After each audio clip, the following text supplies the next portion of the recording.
Ahir regiment की बात आज सपा सुप्रीमो अखिलेश यादव ने एक बार फिर से की, मैनिफेस्टो में भी डाला था। कितना इम्पोर्टेंट इसको देखते हैं? पहली बात तो ये एकमात्र ऐसा युद्ध है जहां पर 116 अहीर एक साथ शहीद हुए।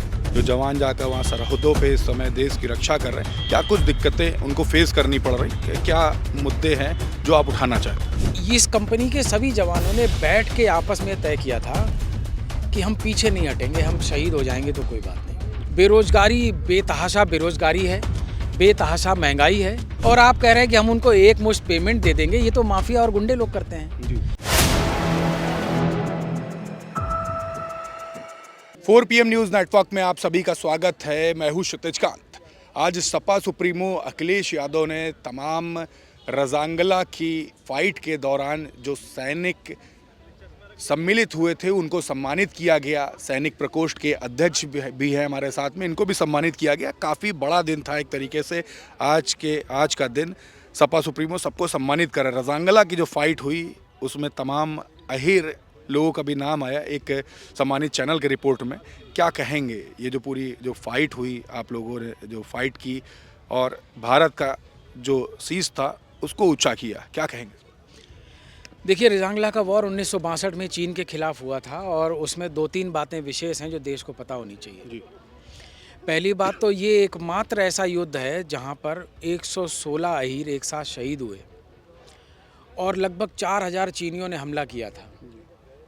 इसमें एक और बात विशेष है कि उनको 4 दिन पहले ये आदेश मिला था कि जिस तरीके का चाइना का बिल्डअप हो रहा है, आप पीछे बटालियन के साथ आके मर्ज कर जाइए, आके संख्या को देखते हुए।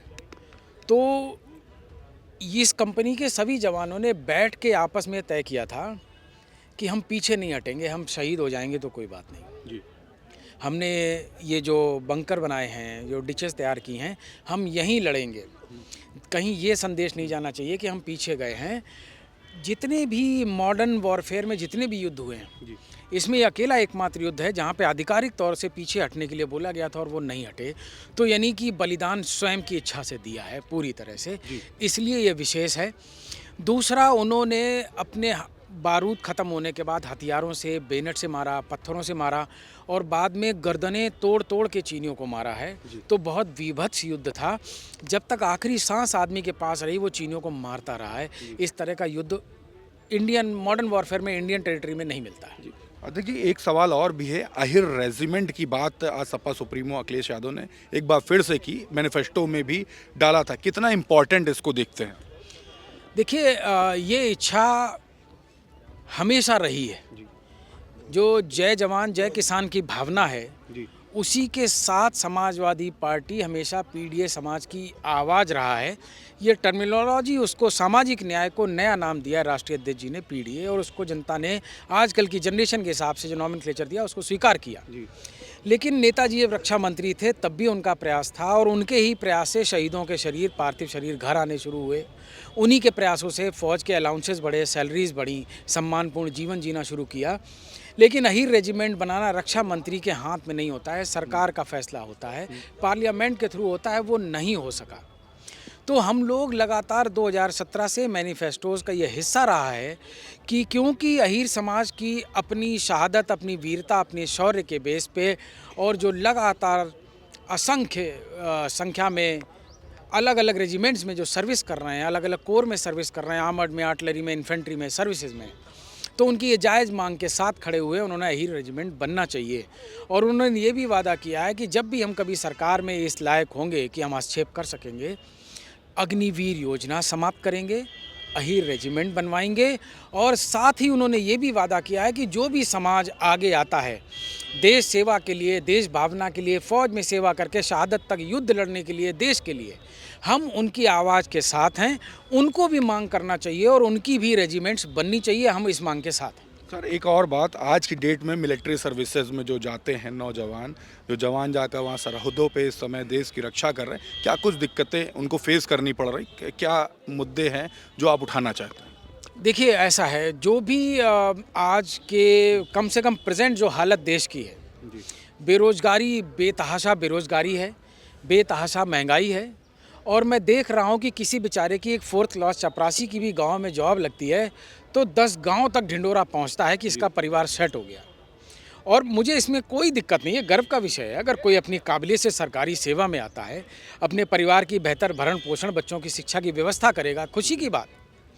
आप सोचिए कि सेना एकमात्र सेवा ऐसी है जहां आप सेवा का वादा नहीं करते हैं, सिर्फ आप वादा ये करते हैं कि आखिरी सांस तक सेवा करेंगे, शहादत की हद तक सेवा करेंगे।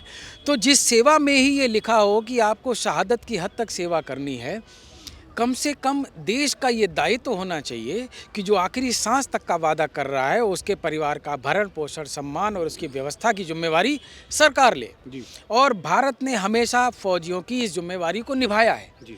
जब से अग्निवीर योजना आई है, तब से यह ठेके की नौकरी बना दी है 4 साल की। सर क्या डिफरेंस सर देख रहे हैं सर, आप लोगों ने भी नौकरी क्या देश की सेवा की है, और आज की डेट में भी जो नए युवा जो जा रहे हैं सरहदों पर, क्या सर डिफरेंस देख रहे हो, क्या कुछ दिक्कतें हैं और इसको लेकर क्या मुद्दा उठा रहे हैं? 4 साल के बाद सेना का उनसे कोई रिश्ता नहीं रहेगा, जी।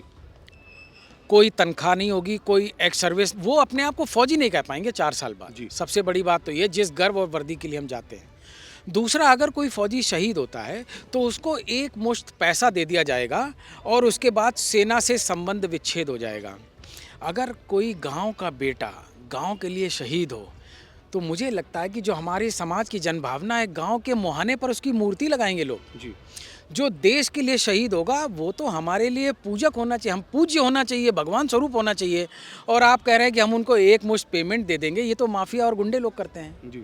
कि अगर उनके गिरोह का कोई मारा जाता है तो उनके बच्चों और परिवार के लिए कुछ पैसा दे देते हैं और फिर बोलते हैं नमस्ते।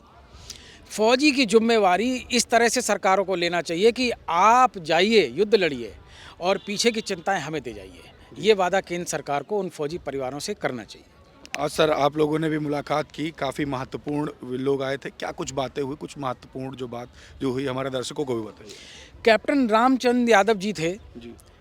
जो ये जो 3 लोग आए थे इनमें सीनियर थे। जी। और कैप्टन रामचंद्र जी खुद मेजर शैतान सिंह भाटी के बंकर में थे उस रेजांगला युद्ध में। 87 साल उनकी उम्र है। उन्होंने 3-4 मुख्य बातें रखी। पहले उन्होंने नेताजी मुलायम सिंह यादव जी का धन्यवाद किया कि उन्होंने शहीद के पार्थिव शरीर को घर भिजवाने की व्यवस्था की। दूसरा, उन्होंने धन्यवाद दिया कि नेताजी की वजह से फौजियों के अलाउंसेस और पे रिस्पेक्टेबल लाइफस्टाइल के लिए, एक सम्मानजनक जीवन के लिए उन्होंने व्यवस्था की। तीसरा, उन्होंने ये उत्साह के साथ अपनी आकांक्षा प्रकट की कि इस देश में पीडीए के जनमानस के लिए जहाँ जहाँ जिस समाज से आवाज़ उठेगी, कि चाहे अहीर रेजिमेंट हो या कोई और समाज जो रेजिमेंट बनाने के लिए मांग रहा हो, उसकी इच्छा अखिलेश यादव जी भविष्य में पूरी करेंगे। जी। और चौथा, उन्होंने ये बोला कि हम अभी भी इस 87 साल की उम्र में भी अगर देश को ज़रूरत हो तो आज भी हम सरहद पे जाने को तैयार हैं। ये फौजी का मर्म है, इसका केंद्र सरकार को सम्मान करते हुए अग्निवीर योजना तुरंत वापस लेनी चाहिए। और जो भी समाज अपनी रेजिमेंट की मांग कर रहा है, चाहे जितने समाज हो, सबकी रेजिमेंट बनानी चाहिए। बहुत बहुत धन्यवाद। तो अध्यक्ष जी थे सैनिक प्रकोष्ठ के, आप देख रहे थे तमाम सैनिकों को आज सम्मानित किया गया। रजांगला की जो फाइट हुई थी उसमें जो सैनिक जो सम्मिलित थे उनको बुलाकर आज सपा सुप्रीमो अखिलेश यादव ने सम्मानित किया। हमने बात की सैनिक प्रकोष्ठ के अध्यक्ष से, इन्होंने अपनी बात रखी, इनको भी सम्मानित किया गया। रिपोर्ट कैसी लगी आपको कमेंट बॉक्स में लिखें और जुड़े रहे 4PM न्यूज़ नेटवर्क के साथ। मैं हूं क्षितिज कांत, कैमरा पर्सन शुभम के साथ 4PM न्यूज़ नेटवर्क के लिए। धन्यवाद।